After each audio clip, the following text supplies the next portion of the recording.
Hello, everyone. Happy Saturday to you. It's Chris over at Springs Law Group coming to you tonight to talk about motorcycles, mopeds, and scooters, and if there truly is a difference between them, from a traffic law standpoint or a state law standpoint. And it's important to kind of understand what some of the differences are because as you go around driving, if you have a moped versus a motorcycle, it's important to kind of understand what those are. So let's walk through some of those today. So mopeds are going to be defined then as vehicles that are 50 cc's and under. And there's a specific set of laws then for those.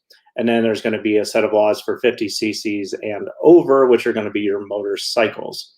And then so it's going to be, in order for a vehicle to be considered a moped in Colorado, it's got to have an engine size of 50 cc or less, or 4,476 watts for electrical motors. So if you get one of those e-bikes, you can check into that as well.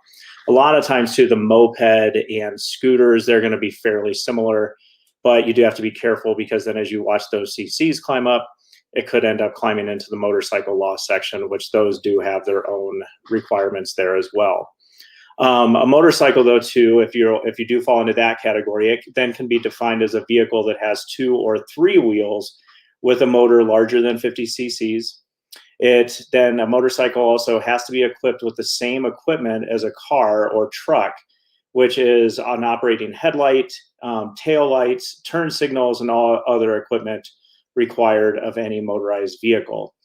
Additionally then to register one of those vehicles, with a moped, in order to drive a moped or scooter, you have to have a valid driver's license, and you must also register your motor assisted cycle. Registration process is actually fairly simple for that as well. Motorcycles, you've got to take certain classes for a motorcycle as well, and things like that. Insurance for your Colorado motorcycle, you've got to carry the state minimums, which are going to be your $25,000 per person and $50,000 per accident. Again, too, for us, we always recommend if you are going to have insurance for any vehicle, you want to make sure that you have medical payments coverage and that you have UM/UIM or uninsured, underinsured motorist coverage. And then additionally, one interesting thing here too is with Colorado, there is no helmet law, and that goes for both motorcycles and mopeds. And so it's really important, even though there's not a law out there, it's still something that you want to look into as a practical reason. That we recommend, that if you can, if you have the ability to wear a helmet, wear it, because even though you might think it's like a fashion faux pas or something like that, it's still well worth doing and well worth wearing. And so if you have a motorcycle or moped, definitely there are some differences in the law and on what qualifies one or the other, but there are also some similarities because of the idea of what the helmet law or lack of a helmet law is for those as well.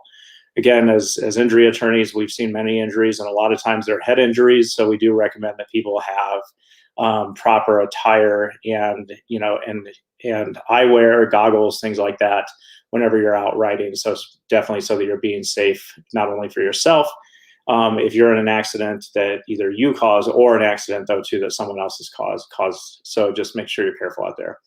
Hope this helped y'all out a little bit, and hope everybody has a good night and enjoys the Super Bowl tomorrow. And tomorrow we'll be talking about favorite foods for your Super Bowl Sunday. So hope to see you all then. Talk to you later. Bye now.